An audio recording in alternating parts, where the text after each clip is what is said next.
Today, the Office of the Comptroller of the Currency closed AMCORE Bank and appointed the FDIC as receiver. The FDIC entered into a transaction with Harris National Association out of Chicago. Under the transaction, they are assuming all the deposits and they are assuming almost all of the assets. So for customers of AMCORE, the bottom line is business as usual. The bank will be open tomorrow, normal hours. It'll be open Monday, normal hours. Those branches that are open on Sundays will be open on Sunday.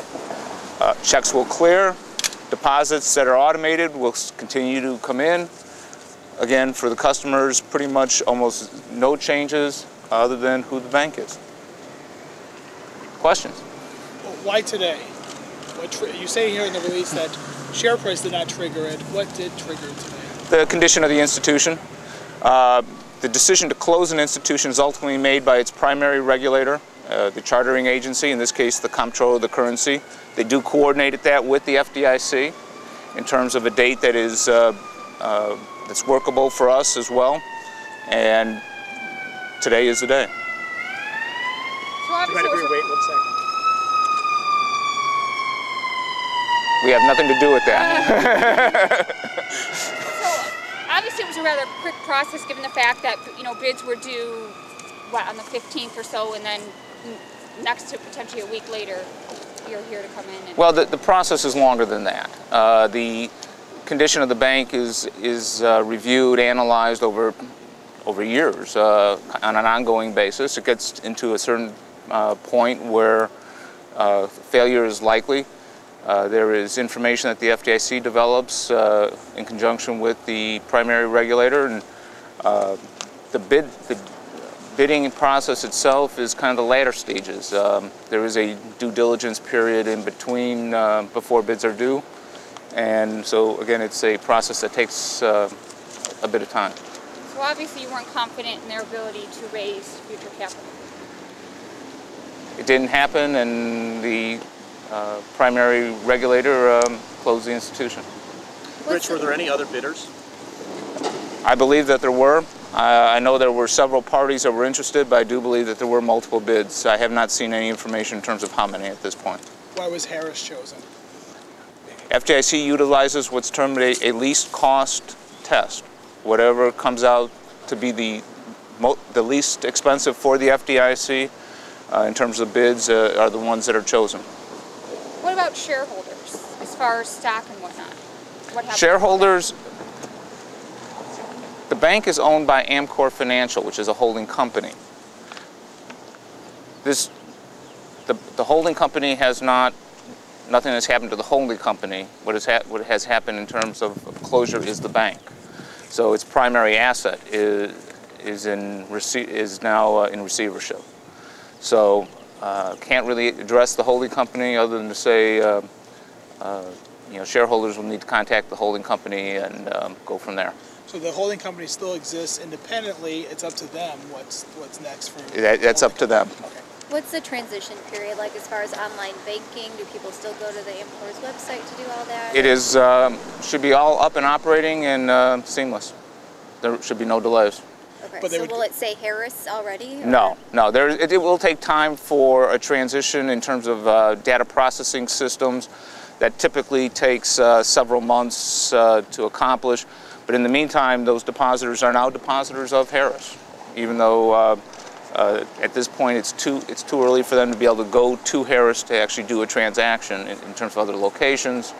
But at some point in time, that will also change over.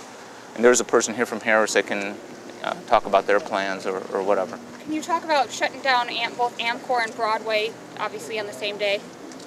There were actually 7 institutions that closed today, all in Illinois, primarily in the Chicagoland market, a little bit outside of it as well. But there are various factors that come into play, including the bidding process. Why so many in one day? One of the things that was done in this case was bidders had the opportunity to bid on multiple institutions. Again, the FDIC is looking for ways to maximize bids and find good resolutions for both the insurance fund, which is funded by the industry, and just to be efficient. Is Harris involved in transactions with all of these banks today? No, this is the only bank that Harris is the acquiring institution for. What details can you give on the government's arrangement with Harris in terms of the government take any assets or supply any? As I mentioned before, Harris is taking substantially all the assets, all deposits, with the exception of certain brokered that are identified from CD and Company. And there is a loss share agreement with the FDIC that covers assets. There's been speculation about AMCORE for quite a while. Do you see FDIC takeovers kind of slowing down now that this has officially happened? Well, I think from what our chairman has said, in total we expect that the total number of failures this year will be higher than last year. Moving forward after that? Well, you have to do the math, but there's more to come. Down the road, things will abate, but we're not there yet. Make sure I understand from your previous comment. So what did Harris not acquire? And Harris acquired virtually everything. There are just a certain small amount of loans that they did not. Certain securities, I believe, that are in a subsidiary. It's nominal. Okay. What subsidiary is it? It's an AMCORE subsidiary? It's a subsidiary of the bank that holds securities. Again, it has no impact on depositors. Thank you, Rich. Tell me when you guys are ready. I'm just going to do one brief statement and that's it, okay? Okay, can you just say and spell your name first off the top so we have Sure. all? Chris Nardella, CHRISNARDELLA, and I'm a Harris Bank spokesperson. Harris Bank is thrilled to serve this community. We're really excited to be here today.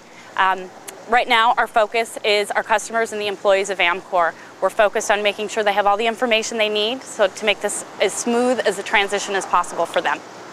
Thanks. If we need more information, whom can we? Rachel and the PR team, they're all back in Chicago. So if you guys have additional questions, you want the press release sent to you or anything like that, you can feel free to reach out to them.